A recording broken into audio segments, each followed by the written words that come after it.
পুরো তামিল স্টাইলে বনানীতে এন্ট্রি নিল মেগাস্টার শাকিব খান। সকাল থেকেই দর্শকদের উপচে পড়া ভিড় বনানী রোডে, কারণ আসছেন দেশের মেগাস্টার শাকিব খান। শাকিব খানের এমন লুকটি দেখে দর্শকরা মুগ্ধ হয়েছেন। কালো পোশাকে সানগ্লাসে একদম অস্থির লাগছে মেগাস্টার শাকিব খানকে। শাকিব খানকে বরাবরই ভিন্ন লুকে দেখা যায়।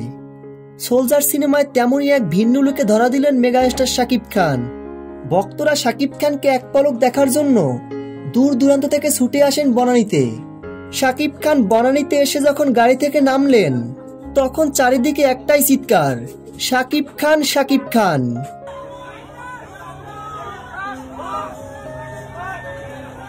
ভক্তদের ভিড়ে পুরো রাস্তা অচল।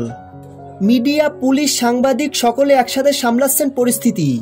প্রিয় তারকাকে এক নজর দেখার জন্য দূর দূরান্ত থেকে ছুটে এসেছেন ভক্তরা। প্রিয় ভিউয়ার্স, শাকিব খানের আপকামিং সোলজার সিনেমার লুকটি কেমন লেগেছে আপনাদের কাছে? ভিডিওর নিচে কমেন্ট করে জানিয়ে দিন।